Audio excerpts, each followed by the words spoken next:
Assalamualaikum warahmatullahi wabarakatuh. Halo, perkenalkan saya Asad dari kelas 12. Nah, selamat datang di video ekonomi tentang distribusi. Nah, di sini aku bakal ngejelasin mulai dari pengertian, fungsi, sistem, jenis-jenisnya, sampai faktor apa aja yang mempengaruhi distribusi itu sendiri. Oke. Nah, sebenarnya apa itu distribusi?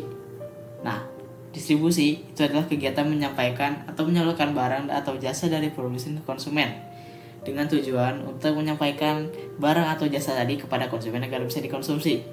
Misal, kayak barang yang kamu beli di toko online, kayak Tokopedia dan Shopee. Nah, biar sampai ke rumah kamu, itu perlu layanan distribusi. Contohnya kurir, kayak Gojek sama Grab lah misalnya. Nah, yang kedua itu ada di fungsi distribusi. Dari pengertian sebelumnya, kita tuh kan tahu tuh kalau kegiatan ekonomi itu punya fungsi yang cukup vital lah, karena menunjang kegiatan ekonomi lainnya seperti produksi dan konsumsi. Nah, menurut ilmu ekonomi, distribusi itu punya fungsi pokok yang merupakan tugas yang harus dilaksanakan oleh distribusi, yaitu ada pengangkutan, penjualan, pembelian, penyimpanan, pembakuan standar barang, kualitas barang, dan penanggungan resiko. Nah, ada tambahan juga nih, yaitu fungsi tambahan yang hanya berlaku pada distribusi barang-barang tertentu.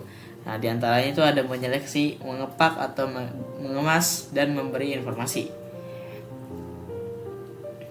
Sekarang mungkin kita mikir, gimana distribusi itu dilakukan? Apakah cuman kayak mas-mas Gojek yang biasa nganterin barang? Tentu enggak, karena ada namanya sistem distribusi. Nah, sistem distribusi yang mengatur penyaluran barang dan jasa dari produsen ke konsumen.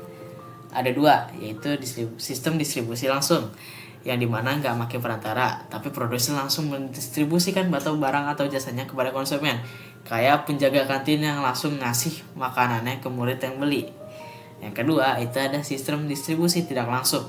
Itu dilakukan menggunakan saluran distribusi yang biasanya tuh melalui agen, misal motor, mobil, barang, kegiatan barang elektronik, furnitur, dan semacamnya.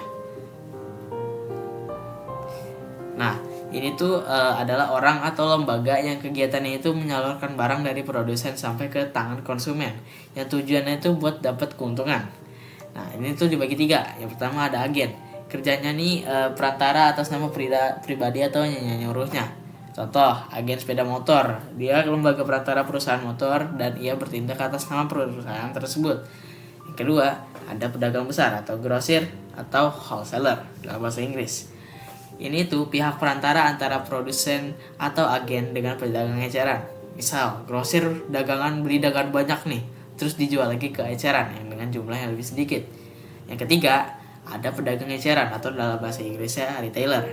Dia ini bertindak sebagai perantara dan menjual barang dagangannya kepada konsumen akhir, biasanya berupa toko dan supermarket kayak Alfamart, Indomart, dan lain-lain. Nah, tahu nggak kalau sebenarnya ada faktor-faktor yang memengaruhi keberhasilan atau kelancaran kegiatan distribusi yang dilakuin buat memenuhi kebutuhan konsumen? Misal, nggak semua barang itu tahan lama, jadi harus didistribusiin sesegera mungkin biar bisa dibeli sama konsumen. Kayak gitulah contohnya.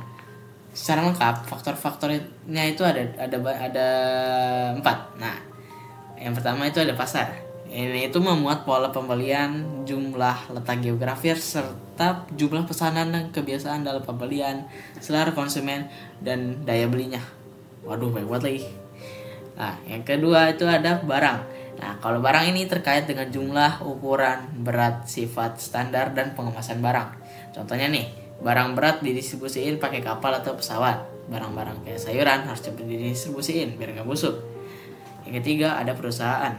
Ini mencakup sumber dana, pengalaman, dan kemampuan manajemen serta pengawasan dan pelayanan yang diberikan.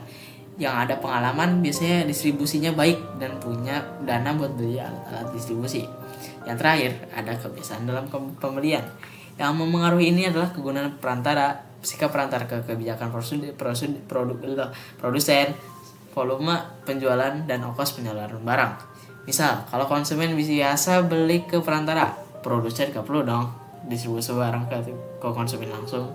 Tapi kalau misal perantaranya itu mahal atau susah, bisa langsung kasih sendiri.